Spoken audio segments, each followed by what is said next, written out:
Salutations aux âmes sélectionnées qui entendent cette invitation.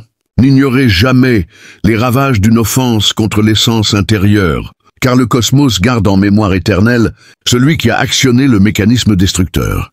Il existe une réalité effroyable que la majorité des individus évitent d'accepter. Toutes les séparations ne se limitent pas à des blessures affectives. Quelques-unes représentent des infidélités, universelles portant des marques intangibles.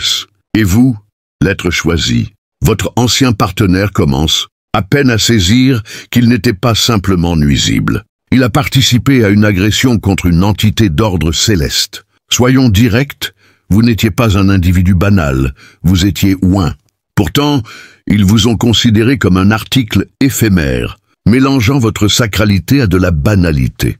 Et préparez-vous, ce qui va vous surprendre, c'est qu'ils n'étaient pas uniquement inconscients, ils étaient imprudents sur le plan immatériel. Ils se sont associés à des médisants, des intrigants et des pilleurs d'énergie, tout en qualifiant cela de progression personnelle.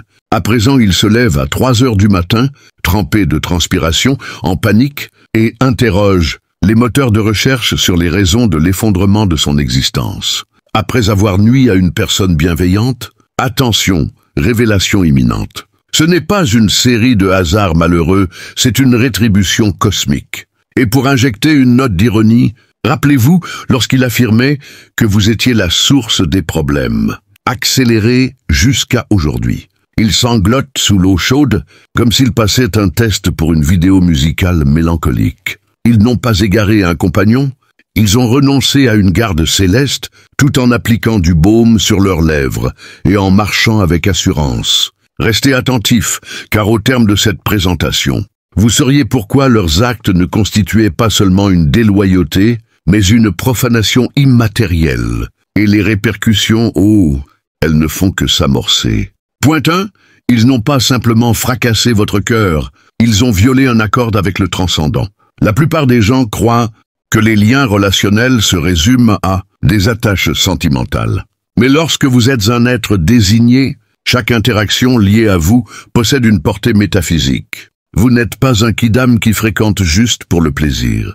Votre aura véhicule un sort prédestiné. Votre affection déclenche la restauration et votre fidélité est appuyée par des sphères élevées. Donc quand ils ont opté pour profaner ce lien par infidélité, tromperie, machination ou alliance avec des individus qui désiraient secrètement votre chute, ils ne vous ont pas seulement endommagé. Ils ont manqué de révérence envers un élément consacré.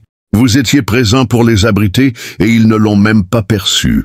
Vous étiez la cause de leur sérénité, de l'organisation de leur quotidien, de l'accès à certaines opportunités. Mais ils ont interprété votre tendresse comme une vulnérabilité, votre bienveillance comme une ingénuité. Ils ont détruit ce que les cieux leur avaient octroyé, estimant qu'ils se détachaient simplement d'un individu. En fait, ils ont repoussé une vocation. Et quand une personne gaspille un présent cosmique, les suites ne proviennent pas de vous, mais du cosmos en soi. Ils ne sont pas juste sortis de l'attachement, ils ont dévié de l'harmonie. Voilà pourquoi tout a commencé à dérailler dès qu'ils vous ont abandonné ou trompé. Les accès qui s'ouvraient précédemment se sont verrouillés, les chances se sont épuisées. Les connexions sont devenues creuses, le repos est devenu tourmenté, la quiétude qu'ils éprouvaient près de vous s'est évaporée. Ils n'ont pas seulement égaré un conjoint, ils ont perdu leur grâce. Et au plus profond, ils en ont conscience désormais. C'est pour cela qu'ils sont troublés. C'est pour cela qu'ils observent votre éclat en secret et combattent les remords, comme une occupation à temps complet. C'est pour cela qu'ils évoquent votre nom plus souvent maintenant qu'à l'époque de votre union. Parce qu'ils n'ont pas seulement manipulé des sentiments, ils ont perpétré une infraction métaphysique.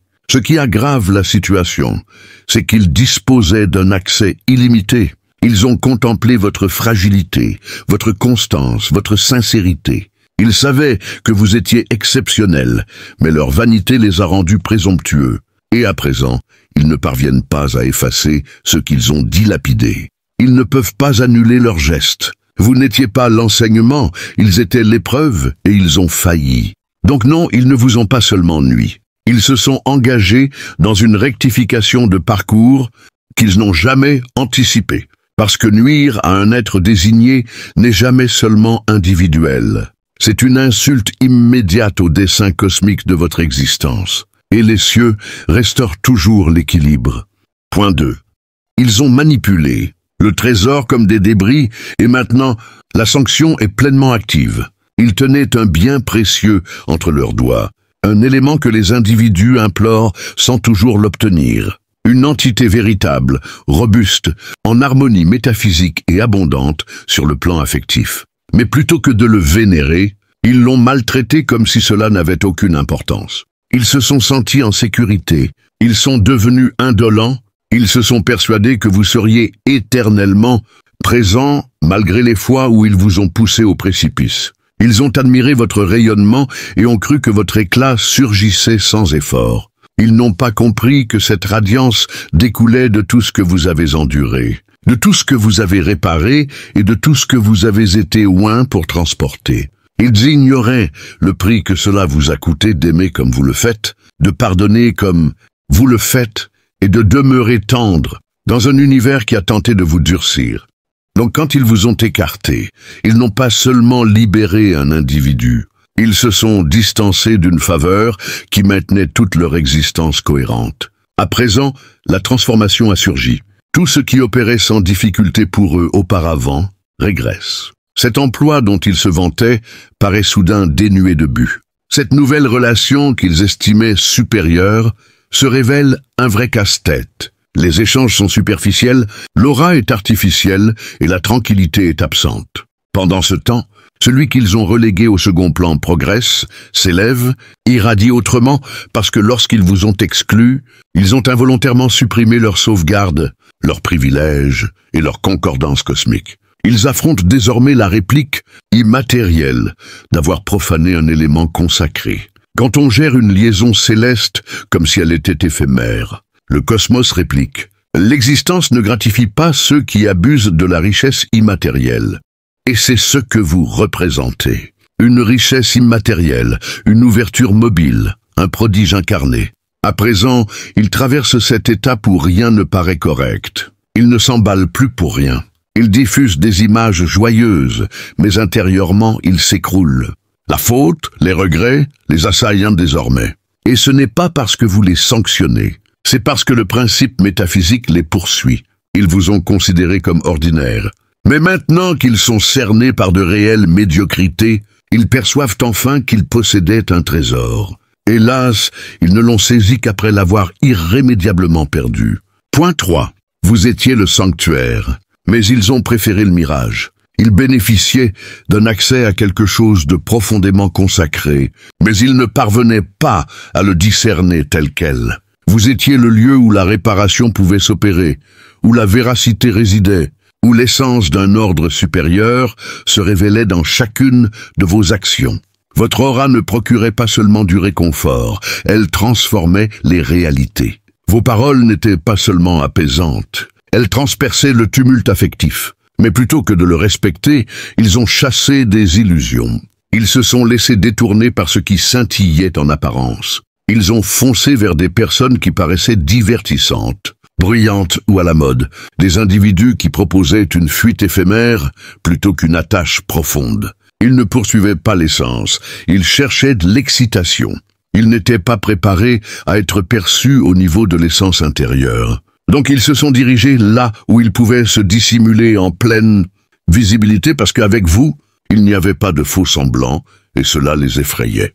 Vous ne réclamiez pas l'idéal, vous exigez la franchise. Mais c'était trop onéreux pour quelqu'un accoutumé à s'en tirer avec du charisme et des justifications. Vous offriez la reddition de comptes, la profondeur et une expansion métaphysique. Mais ils estiment qu'on les bridait, sans saisir que vous tentiez de leur révéler comment atteindre leur potentiel optimal. Ils ont confondu votre discernement avec du jugement et vos frontières avec de l'arrogance. Donc, ils sont partis en croyant opter pour l'indépendance. Ce qu'ils ont réellement sélectionné, c'est le désarroi. À présent, ils se trouvent dans des espaces emplis de vacarme et se sentent néanmoins vides. Ils sont entourés de monde, mais se perçoivent invisibles. Car le mirage ne perdure jamais. Il amuse, puis il épuise. Et sans votre aura ancrée, Sans votre puissance discrète, l'existence commence à sembler désordonnée. Ils discernent enfin que ce vers quoi ils ont sprinté ne rivalise pas avec ce dont ils se sont distancés. Ils ont préféré ce qui était plus simple à assimiler, pas ce qui était plus ardu à édifier. Ils désiraient des sensations fugaces, pas une véritable union. Et maintenant, tout ce qu'ils ont tenu pour acquis leur fait défaut. Votre sécurité affective, votre clairvoyance métaphysique, votre aptitude à insuffler la vitalité dans des contextes inertes. Ils n'ont pas perçu que votre aura était un sanctuaire jusqu'à ce qu'ils cessent de se sentir favorisés. Ils estimaient que vous n'étiez qu'une alternative parmi d'autres, mais maintenant, ils connaissent la réalité. Vous étiez le lieu consacré pour lequel ils n'étaient jamais prêts, et lorsqu'ils l'ont saisi, le sanctuaire était déjà scellé. Point 4. Ils ne vous ont pas ignoré, ils ont tenté de dissimuler les traces de leur faute. Cette absence soudaine de communication, cette disparition théâtrale, ces réponses absentes, ce n'étaient pas eux étant surchargés ou préservant leur équilibre. C'était une gestion des dommages. Ils savaient précisément ce qu'ils avaient perpétré, et plutôt que d'assumer, ils ont fui. Pas parce qu'ils étaient résilients, mais parce qu'ils étaient terrifiés. Terrifiés par ce qu'ils auraient dû confronter en vous regardant en face. Terrifiés que la réalité de votre force, de votre intégrité, de votre endurance révèle à quel point ils étaient mesquins et égocentriques au moment de votre trahison. Ils n'ont pas simplement vanished. Ils espéraient que leur mutisme effacerait leur disgrâce. Ils voulaient réviser le récit en feignant que rien n'avait eu lieu. Mais le mutisme n'est pas une restauration, c'est une retraite. Et dans leur situation, c'était une pusillanimité métaphysique. Vous n'aviez pas affaire à quelqu'un accablé affectivement, mais à quelqu'un métaphysiquement coupable. Votre aura leur rappelait tout ce qu'ils refusaient d'avouer, qu'ils avaient saboté un élément rare, qu'ils avaient dissimulé quand ils auraient dû être transparents, qu'ils avaient priorisé la vanité à l'ascension. Ils ne vous ont pas ignoré, ils ont ignoré la responsabilité. Ils croyaient qu'en évitant le dialogue, en évitant la conclusion, ils pouvaient esquiver les suites. Mais ce qu'ils n'ont pas saisi, c'est que le principe métaphysique n'exige pas leur aveu pour s'enclencher. On peut négliger une personne, mais on ne peut pas fuir l'énergie projetée dans le cosmos. Et maintenant, cette énergie leur revient avec vigueur. Ils sont confrontés à ce qu'ils ont esquivé, tourmentés par des instants qu'ils ont tenté d'occulter. Ils vous observent progresser avec élégance tandis qu'ils sont enlisés dans des marécages affectifs. Ils ont tenté de camoufler le souvenir, mais il réapparaît dans des mélodies, des songes, des échanges imprévus. Dans les instants paisibles de leur routine, quand les diversions s'atténuent, leur conscience repasse la manière dont ils vous ont traité. Leur mutisme n'était pas une force, c'était une frayeur. C'était eux percevant au fond qu'ils avaient altéré quelqu'un de métaphysiquement gardé. Leurs gestes n'étaient pas seulement étroits ou immatures, ils étaient des profanations. Et ce mutisme troublant, ce n'était pas la sérénité. C'était l'écho de la faute résonnant dans le vide, où votre rayonnement illuminait autrefois. Point 5. Ils ne vous ont pas seulement trompé. Ils se sont coalisés avec des puissances qui visaient votre anéantissement. Ce n'était pas seulement une affaire de loyauté fracturée ou de tumulte amoureux. C'était un conflit métaphysique masqué en liaison. Tandis que vous affectionnez d'un espace immaculé, ils servaient de conduit pour des forces qui ne pouvaient pas vous atteindre directement. Donc ils ont opéré via quelqu'un d'assez intime pour entrer. C'est à ce degré que c'était intense. Vous n'avez pas seulement été déloyal, vous avez été infiltré. Il est simple de supposer qu'ils étaient juste égocentriques ou inexpérimentés, mais la vérité est bien plus obscure. Qu'ils en aient eu conscience ou non, ils sont devenus des acteurs consentants dans un schéma conçu pour vous terrasser. Ils n'ont pas seulement été infidèles ou dissimulateurs. Ils se sont liés à des personnes qui enviaient déjà votre éclat, qui murmuraient à votre propos par jalousie, qui ne toléraient pas votre ascension. Et plutôt que de vous sauvegarder, ils se sont installés à des assemblées où votre réputation était lacérée. Ils ont ri avec ceux qui tramaient votre déclin et ont alimenté les flammes initiées par des visées maléfiques. Ils se sont laissés instrumentaliser. Ils étaient métaphysiquement fragiles et affectivement imprudents, ce qui les rendait le réceptacle idéal pour une assaut. Vous avez détecté les signaux d'alerte, mais vous avez accordé de la clémence. Vous avez ressenti l'altération dans leur attitude, mais vous avez décidé de méditer au lieu de vous retirer. Car vous n'étiez pas seulement épris, vous étiez en quête. Vous estimez pouvoir les assister à se rétablir, à s'élever, à les soutenir, mais ils avaient déjà livré votre stratégie à des adversaires. Et quand ils n'ont pas pu vous ruiner avec des termes, ils ont tenté avec le retrait, l'isolement, la triangulation et la manigance. Ils ont tenté de vous contaminer avec l'incertitude, et quand cela a échoué, ils vous ont ignoré, espérant vous laisser métaphysiquement affaibli. Mais voici ce qu'ils ignoraient. Vous n'étiez jamais sans bouclier. Chaque action qu'ils ont entreprise a été observée. Chaque murmure, chaque diffamation, chaque coup, tout est enregistré. Et maintenant, cette loyauté qu'ils ont endossée leur revient. Parce que quand quelqu'un se lie à l'ombre pour éteindre la clarté, ce qu'ils annihilent vraiment, c'est leur propre essence. Point 6. Leur illumination est survenue via un écroulement. Ils n'ont pas perçu qui vous étiez quand vous les arrêtiez. Subtilement par votre simple existence. Ils n'ont pas apprécié la quiétude que vous installiez, la netteté que vous transportez, la sauvegarde cosmique qui enveloppait tout ce qui vous touchait. Ils croyaient que tout roulait dans leur quotidien, parce qu'ils étaient simplement fortunés ou en pleine montée. Mais non, c'était parce qu'ils étaient en phase avec quelqu'un d'élu, quelqu'un de métaphysiquement enveloppé. Vous étiez la cause pour laquelle certaines tourmentes les ont épargnés. Vous étiez le rempart qu'ils n'ont jamais identifié. Puis ils ont tout ruiné, ils ont fracturé le lien, trompé, déloyal ou sont partis, en estimant que vous n'étiez qu'une autre entité qu'ils pouvaient substituer. Ils supposent que l'existence demeurerait fluide, car ils pensaient en être l'origine. Mais dès le moment où vous vous êtes séparés, la faveur s'est envolée avec vous, et maintenant ils sont plongés dans le désarroi, s'interrogeant sur les raisons de la désintégration de tout. L'emploi qui paraissait autrefois stable est devenu précaire. Les compagnons qu'ils ont favorisés par rapport à vous ont commencé à se retourner. Le nouveau flirt qui semblait une avancée ressemble désormais à une sanction. Rien ne paraît identique et au fond, ils en ont conscience. Ils savent que cela est lié à vous, car la quiétude perdue n'était pas fortuite. Elle était métaphysique. Vous n'étiez pas seulement leur conjoint. Vous étiez leur enveloppe, vos méditations, votre existence, votre éclat. Ces éléments écartaient activement le désordre de leur quotidien. Vous étiez la cause pour laquelle leur projet ne s'effondrait pas, pour laquelle leur faux pas n'avait pas de retombées instantanées. Mais quand ils vous ont malmenés, ils se sont débranchés de la fontaine même qui les maintenait dynamisés. À présent, ils confrontent les séquelles.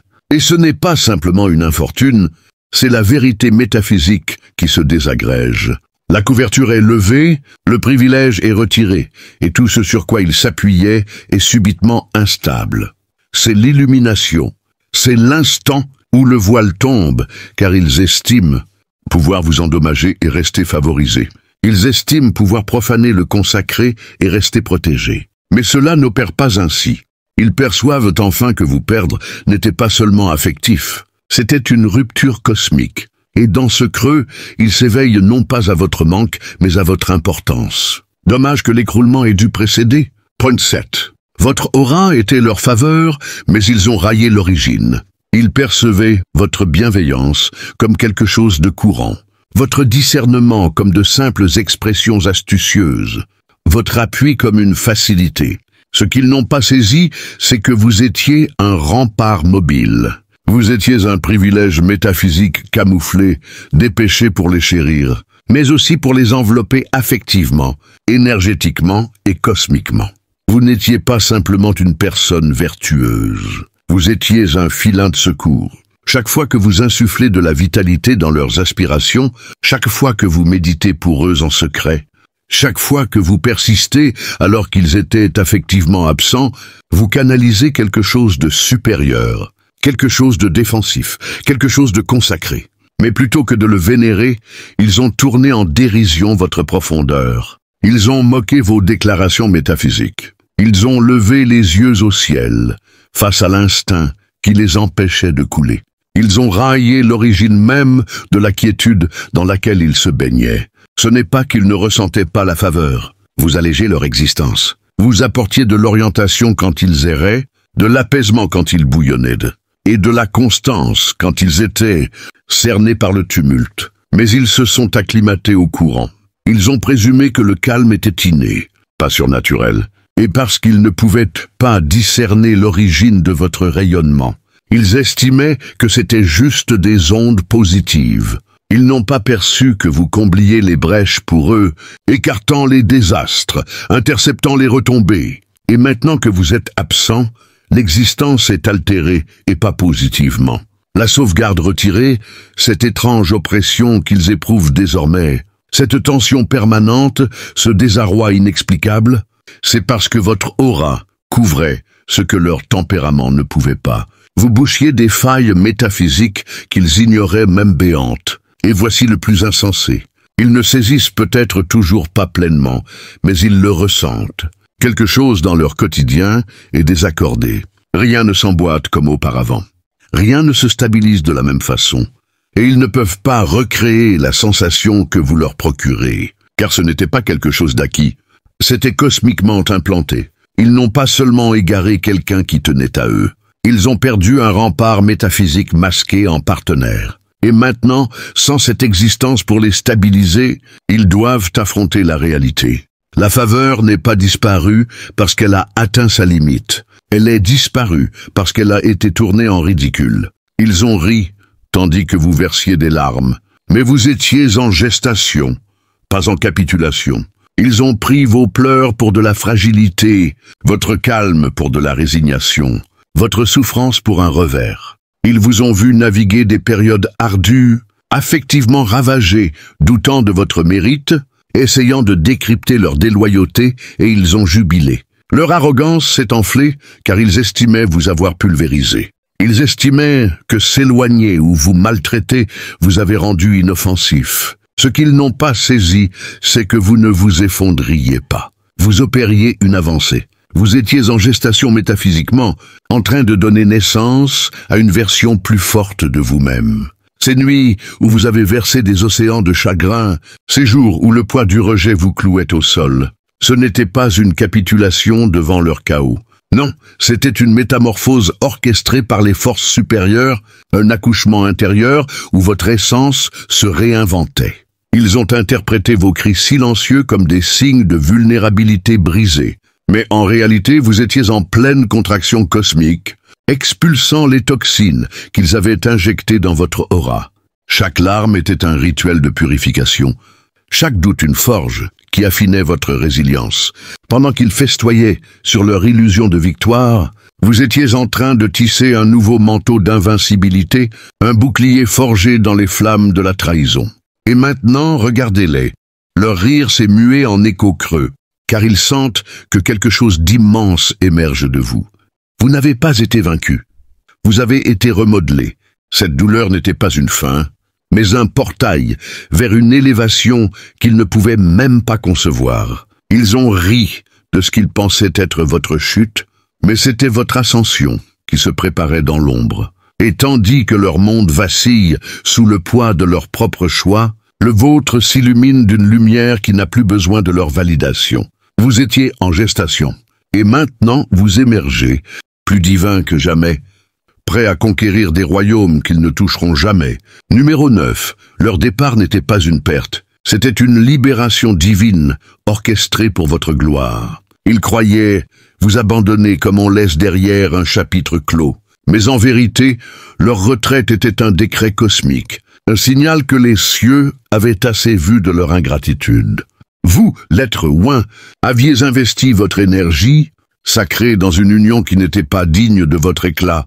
Chaque mensonge qu'ils ont proféré, chaque manipulation qu'ils ont ourdie, n'était pas seulement une attaque contre votre cœur, mais un affront aux gardiens invisibles qui veillent sur votre chemin. Et quand ils ont franchi la ligne, l'univers a agi. Il a rompu les chaînes qui vous liaient à leur ombre, libérant votre potentiel pour des horizons plus vastes. Pensez-y, sans leur trahison, vous seriez peut-être encore enlisé dans un cycle de complaisance, donnant votre perle à des porcs qui ne savent pas la valoriser. Mais maintenant, libérés de leur poids, vous volez vers des altitudes où l'air est pur, où les opportunités affluent comme des rivières célestes. Leur départ a fermé une porte, mais il en a ouvert des portails infinis. Les connexions qui affluent désormais vers vous sont alignées, authentiques, chargées d'une énergie qui élève plutôt que de drainer. Vous n'avez pas perdu un amour. Vous avez gagné votre souveraineté spirituelle, et eux, ils errent dans un désert qu'ils ont eux-mêmes créé, regrettant l'oasis qu'ils ont désertée. Leur ego les a convaincus qu'ils pouvaient trouver mieux. Mais le cosmos rit de leur illusion, car rien ne remplace un élu. Cette libération n'était pas accidentelle. Elle était prédestinée, un coup de maître divin pour vous propulser vers votre véritable destinée. Et tandis que vous embrassez cette liberté, ils sentent le vide grandir, un vide qu'aucun substitut ne comblera jamais. Numéro 10, vous n'étiez pas leur victime. Vous étiez leur miroir impitoyable, révélant leurs ombres qu'ils refusaient de affronter. Ils vous ont accusé d'être trop intense, trop exigeant, trop spirituel. Mais en réalité, votre présence agissait comme un réflecteur cosmique, projetant en pleine lumière les fissures de leur âme. Chaque fois que vous posiez une question profonde, chaque fois que vous invitiez à la croissance, ils se tortillaient sous le regard de la vérité. Vous n'étiez pas là pour les juger, mais pour les inviter à l'élévation, à transcender leurs bas instincts. Pourtant, au lieu d'embrasser ce cadeau, ils ont choisi de briser le miroir, pensant que cela effacerait leur reflet déformé. Mais voici la loi éternelle. Briser un miroir divin ne supprime pas les fragments. Ils se multiplient, se plantant comme des épines dans leur conscience. À présent, partout où ils regardent, ils voient des éclats de ce qu'ils ont évité, leur immaturité, leur peur de l'intimité réelle, leur alignement avec des forces basses. Vos mots, qui résonnent encore dans leur esprit, deviennent des échos accusateurs. Ils essaient de se distraire avec des plaisirs éphémères, mais le miroir brisé les hante, forçant une introspection qu'ils ont longtemps repoussée.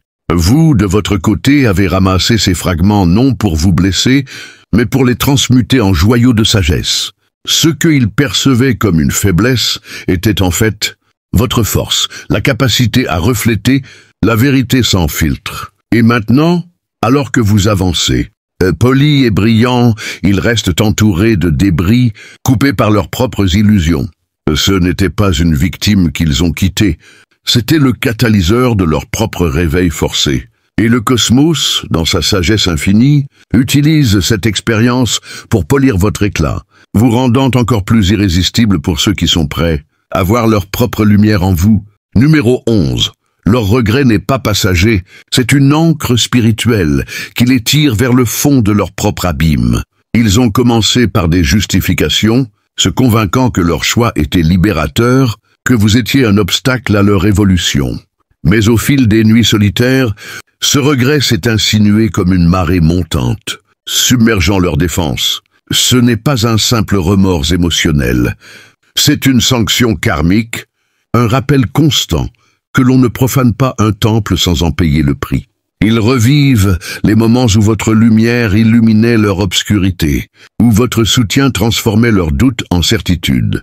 À présent, confrontés à des relations superficielles, à des opportunités qui s'effritent, ils mesurent l'ampleur de leur folie. Ce regret les réveille en sursaut, les fait scroller sur vos profils en secret, cherchant des signes de votre souffrance pour apaiser leur culpabilité. Mais vous n'êtes plus là pour les consoler. Vous avez transcendé. Leur encre les retient dans des eaux troubles, tandis que vous naviguez vers des mers calmes et infinies. Et le plus ironique, ce regret les pousse à changer, à guérir, mais trop tard pour reconquérir ce qu'ils ont perdu. C'est la leçon ultime. Le cosmos ne permet pas que les élus soient gaspillés éternellement. Leur regret est leur professeur sévère, sculptant en eux une humilité qu'ils n'ont jamais connue. Pendant ce temps, vous récoltez les fruits de votre patience, attirant des âmes qui honorent votre sacralité. Ce n'est pas de la vengeance.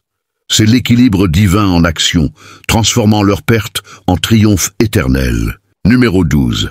Vous avez survécu à leur tempête non par chance, mais par une armure céleste forgée dans les épreuves passées. Ils ont lancé des orages de mensonges, des vents de manipulation, pensant vous noyer dans le chaos. Mais votre essence, ancrée dans des racines divines, a tenu bon. Chaque épreuve antérieure, ces blessures d'enfance, ces déceptions précédentes, n'étaient pas une malédiction, mais une préparation, un entraînement cosmique pour ce moment précis. Vous avez appris à naviguer les tempêtes, à transformer les éclairs en énergie, à émerger plus fort des décombres. Eux, en revanche, n'avaient pas cette fondation. Leur fondation était fragile, bâtie sur du sable d'ego et de superficialité. Quand la tempête qu'ils ont déclenchée s'est retournée contre eux, elle les a balayés, les laissant échouer sur des rivages de regret. Vous, l'élu, avez utilisé cette épreuve comme un vent arrière, propulsant votre voile vers de nouveaux continents d'abondance. Votre armure n'est pas visible. Elle est tissée d'intuition, de foi et de résilience inébranlable. Et maintenant, alors que vous contemplez l'horizon, ils luttent pour reconstruire ce qu'ils ont détruit en eux-mêmes. Cette survie n'est pas une coïncidence. C'est la preuve de votre alignement avec le divin. Une affirmation que rien ne peut éteindre une flamme éternelle. Continuez à avancer, car les cieux ont encore des merveilles à vous révéler. Des alliances sacrées à forger, des victoires à célébrer. Numéro 13, leur silence post-trahison n'était pas de la force. C'était une confession muette de leur défaite spirituelle. Ils ont cru que couper les ponts effacerait les traces de leur crime cosmique. Mais ce vide qu'ils ont créé hurle plus fort que n'importe quel mot. Dans ce silence, l'univers parle pour vous, amplifiant les échos de leur ingratitude. Ils évitent les confrontations parce que votre regard les démasquerait, révélant les masques qu'ils portent pour se convaincre de leur innocence. Mais le cosmos ne tolère pas les faux semblants. Il force la vérité à émerger sous forme de rêves récurrents, de synchronicités qui les ramènent à vous, de hasards qui les confrontent à leur perte. Votre silence à vous, en revanche, est une puissance, une méditation active, une invocation de force supérieure pour rééquilibrer les échelles. Tandis qu'ils se terrent dans leur cocon de déni, vous fleurissez en pleine vue, attirant des âmes qui vibrent à votre fréquence. Ce silence n'est pas une fin, c'est un intermède divin, un temps de gestation pour des bénédictions plus grandes. Et quand ils briseront enfin leur mutisme, ce sera trop tard, vous aurez déjà transcendé, laissant derrière un écho de ce qu'ils ont manqué. C'est la beauté de l'équilibre spirituel. Il récompense les purs et corrige les imprudents, transformant leur défaite en votre couronnement. Numéro 14. Vous n'êtes pas seul dans cette renaissance. Les ancêtres et les guides veillent, tissant un filet de protection autour de votre ascension. Ils ont vu leur trahison venir, ces gardiens éternels, et ont permis l'épreuve pour affiner votre esprit. Chaque prière que vous avez murmurée, chaque appel à l'aide invisible a été entendu et amplifié. À présent, ils canalisent des énergies de guérison, fermant les plaies spirituelles avec des fils d'or cosmiques. Vous sentez peut-être des signes, des plumes sur votre chemin, des nombres répétitifs, des rêves prophétiques qui confirment votre voix. C'est leur façon de dire « Tu es protégé, élu, avance sans peur ». Eux, votre ex, ont perdu cette connexion ancestrale en vous trahissant.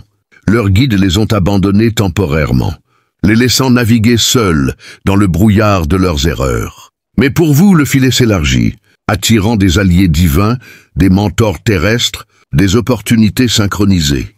Cette renaissance n'est pas solitaire, c'est une célébration collective des royaumes supérieurs, une affirmation que vous êtes destinés à briller plus fort. Honorez-les en persévérant, en les aimant plus profondément, en vivant avec audace. Leur trahison n'était qu'un chapitre. Votre histoire est un roman épique cosmique, écrit par des mains divines. Numéro 15. Finalement. Rappelez-vous que cette épreuve n'est pas une punition, mais une initiation à un niveau supérieur de conscience spirituelle. Vous avez été choisi pour traverser ce feu, non pour brûler, mais pour émerger purifié. Un phénix, dont les ailes portent les marques de la victoire. Leur rôle était temporaire, un catalyseur pour votre évolution, un ombre pour accentuer votre lumière. À présent, embrassez votre pouvoir retrouvé. Dansez dans la liberté de l'alignement divin et sachez que l'univers conspire en votre faveur. Les conséquences qu'ils affrontent ne sont pas votre fardeau. Concentrez-vous sur votre éclat, sur les miracles qui affluent. Vous êtes l'élu, le oint, le gardien de trésors intérieurs. Continuez à rayonner et le monde s'alignera. Si ce message a résonné en vous, si vous sentez l'appel à explorer, plus profondément ces vérités spirituelles et à recevoir d'autres révélations percutantes, abonnez-vous maintenant pour ne rien manquer. Rejoignez cette communauté d'âmes éveillées et laissez le divin guider votre chemin vers l'abondance. Cliquez sur s'abonner et activez les notifications. Votre transformation continue ici.